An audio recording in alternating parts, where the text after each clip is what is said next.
Video করি। আমরা এখন রান্না করছি, আমরা বনভোজনে বনে এসেছি, রান্না হচ্ছে, এই টকটানি সব হয়ে গেছে, এখন দিচ্ছি সবাই খাচ্ছে। ইন্টারনেটের কল্যাণ আর সোশ্যাল সাইটের অবাধ ব্যবহারের ফলে গ্রামের সহজ সরল ঘরকুনো বৌদিটাও কত সুন্দরভাবে স্মার্টলি প্রফেশনাল ভয়েস দিয়ে দিলেন, বাট আমিও এখনও পারলাম না। হাই হ্যালো এভরিওয়ান, কেমন আছেন সবাই? আশা করি সবাই অনেক অনেক ভালো আছেন। ভিডিওটা একটু দেরিতে আপলোড করলাম যেহেতু আমি খুবই ব্যস্ত ছিলাম প্রোগ্রাম নিয়ে। আর ভিডিওটি হচ্ছে গত মঙ্গলবারের।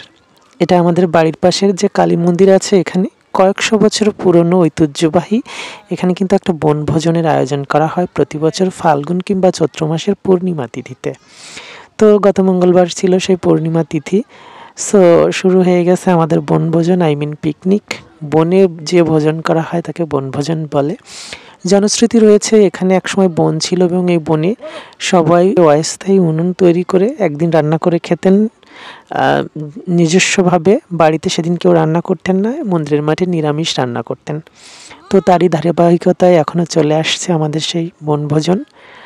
তো বনভোজনে রান্না হয়েছিল নিরামিষ, বাঁধাকপির তরকারি, আলু বেগুন, সয়াবিন, মিটের সবজি, টমেটোর চাটনি, সজনার ডাঁটার তরকারি, বিভিন্ন সবজি ও হরেক পদের।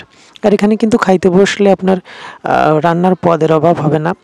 অনেক বৌদিরা, দিদিমারা, কাকিরা, মাসিরা চলে আসবে আপনাকে রান্না, তাদের রেসিপি আপনাকে দিতে। তো প্রথমে আমাদের বড় বৌদি, আমার বড় কাকার বড় ছেলের পুত্রবধূ আমাকে একটা বাঁধাকপির সবজি, পাঁচমিশালি সবজির তরকারি দিয়ে গেল। আর এই যে আমাদের বাড়ির লিলি পুটলিটা কিন্তু বসে গেছেন আমার পাশে।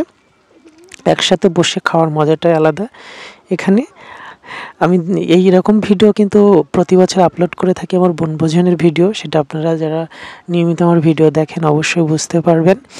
আর এই মুহূর্তে কিন্তু চলে আসছে কুমারেশের বড় বৌদি। উনি আমাকে দেখতে পাইছেন, ওনার রান্না করা মিষ্টি কুমড়ার একটা তরকারি আমাকে দিয়ে গেল টেস্ট করার জন্য। আর আমি অনেক রকমের খেয়েছি, খুব একটা খাইতে পারি না, অল্প অল্প পরিমাণ সবারটা খেয়ে সন্তুষ্ট করার চেষ্টা করেছি। আর এবছর বনভোজনের মাঠে লোকজনের একটু সমাগম কম ছিল, সবাই পারিবারিক ব্যস্ততার কারণে ঠিক সময়ে প্রপারলি রান্না করতে পারেননি, এই জন্য একটু দেরি হয়ে গেছিলো অনেকেরই। তো আমার খাওয়া দাওয়া শেষ হয়ে গেছে, এবার একটু মাঠের ভিতরে ঘুরে সবার রান্নাবান্না দেখছিলাম। এই একটা দিদি হয় আমার, আর এই যে আমার সেই প্রফেশনাল বৌদি, যিনি কত সুন্দর করে ভিডিওর শুরুতে একটা ভয়েস দিয়ে দিলেন। আসলে শিক্ষার কোনো শেষ নাই। বৌদি কিন্তু সোশ্যাল সাইটে অনেক ব্লগ ভিডিও, রান্নাবান্নার কুকিং সাইট উনি দেখেন। ওনার কথাবার্তা শুনেই বুঝতে পেরেছি আমি যখনই বলেছি ভিডিও করছি। তো ছোট্ট করে ভিডিওটি আপলোড দিলাম, সবাই কেমন হলো জানাবেন। সবাইকে টাটা, ভালো থাকবেন, সুস্থ থাকবেন, আমার জন্য আশীর্বাদ করবেন।